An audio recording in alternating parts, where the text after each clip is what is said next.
Craziest rumor you heard about yourself. Craziest rumor I heard about myself. Uh, I don't, I don't, I don't know about a rumor more than hate.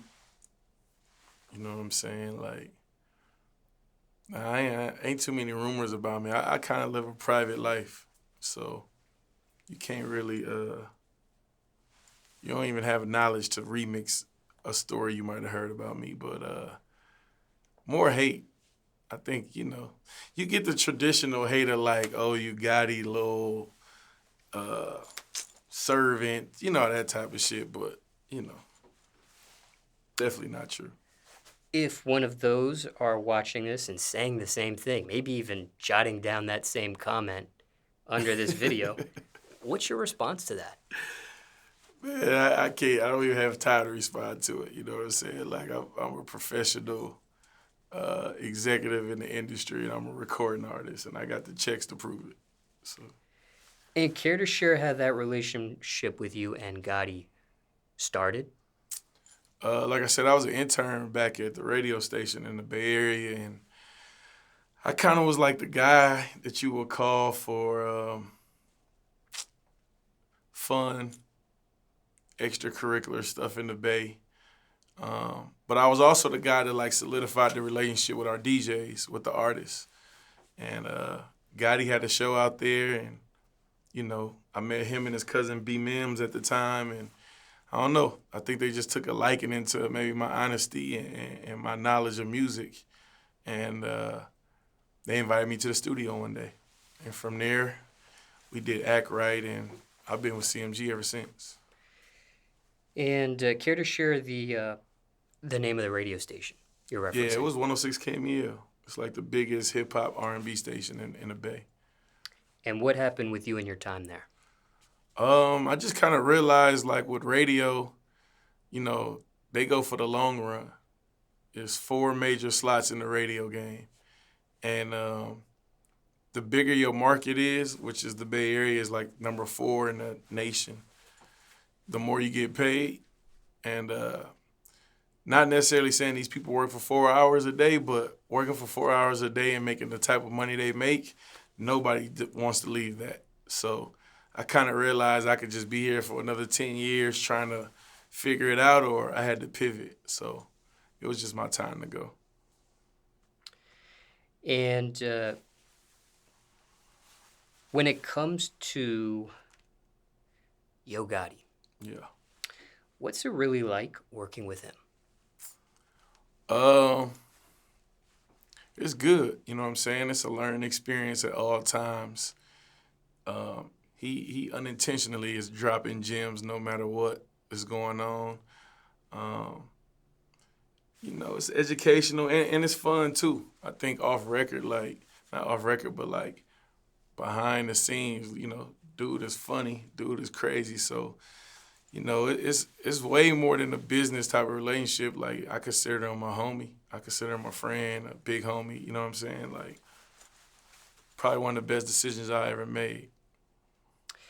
And when it comes to working with him, how did it go from just working with him to becoming a member on the payroll? hmm Um, I think with him, you gotta earn his trust. That's one thing, and you gotta prove your worth. And over time, certain records was made under my guidance or my help, and certain artists was came across that ended up becoming who they were, to where I think he was like, homie know what he talking about. So I think that was just that, and he grew with his career as well, like different type of deals, and his deals got bigger and bigger to where he could take care of his people. So is that an opportunity that he presents to you and says, I want to add you on payroll, I want to give you this official position, or is that something that you seek from him? I think he always gave you the official position. You know what I'm saying? And I think it was always a mutual thing. Like I told him before, like I've been your friend for free all this time. So you know what I'm saying? Like if that's what you're gonna pay me, I guess, I respect it because I'm your friend before and after the money. You know what I'm saying? Is he easy or tough to work with? Depend on what you need from him. Is he go? He answer a lot of my calls, so I can't say he don't answer my calls. But I think he's so strategic to where like you might not get the answers you might want at that time. You'll eventually get the answers that you asking. You know what I'm saying? But he gonna answer 'em when he want to answer them. So that might be the funniest part of the thing. But he easy to work with. I can't complain. Speaking of calls, if you were to call him randomly right now, Yeah, would he pick up?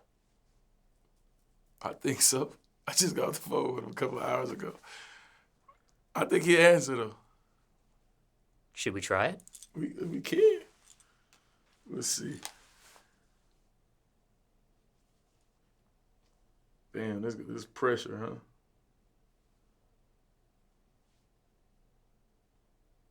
Let's see.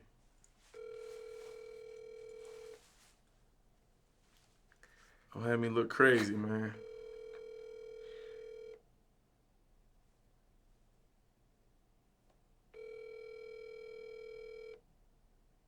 After 3 rings, he probably not answer. Just be honest with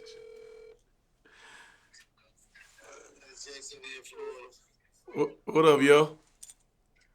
What's happening? Smallz interviewing me. He put me on the spot. He asked, one of his questions was, if I called you, would you answer? Of course.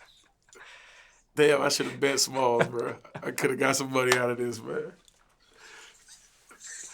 I told him you answer though, or you call right back though. So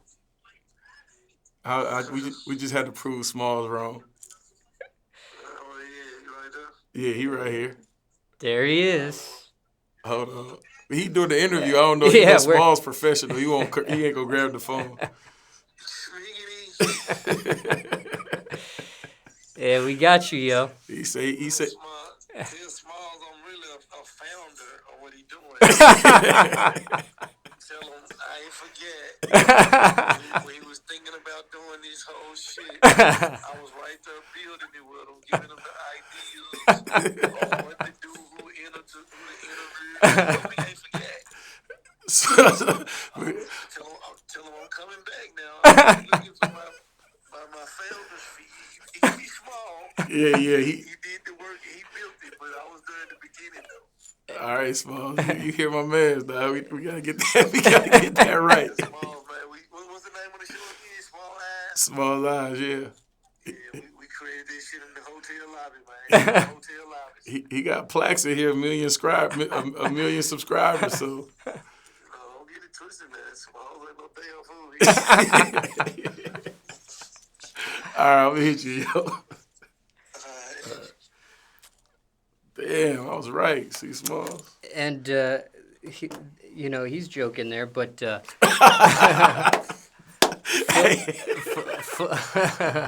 full disclosure, I did start DJ Smallz Eyes, that YouTube channel, when I was on tour with him. Yeah. All right, Smallz, man, we didn't been, what is it? We didn't share rooms. We didn't been on the road, out the country, you know what I'm saying? Like, you family, Smallz. And again, for those watching that aren't familiar, I DJ'd for him between 2013 and 2016 as a touring DJ, road DJ at that time. Yeah. Now, when it comes to Yo Gotti, out of all his characteristics, what do you enjoy the most about him? Is there a particular characteristic for you? I think the fact that he allows you to use him. Like if he rock with you, if he trusts you, he don't mind you dropping his name without his knowledge. He don't mind you using his brand without his knowledge. As long as he knows you being respectful about it, it ain't gonna come back to fuck niggas over at the end.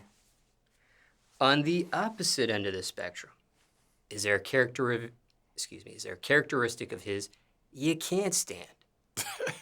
gets under your skin? Is a pet peeve, perhaps? Nah, man, bro. Like once you've been around somebody so long, man, it don't bother me. Nothing, you know. I kind of know how to handle them, so I try to stay away from stuff that probably don't go in my favor. And final question here. What is the best advice or most important thing you learned being around him at this point? You know, you got to believe in your own dream more than you want somebody else to believe in your dream. If you're not willing to do it, you can't expect other people to want to do it for you.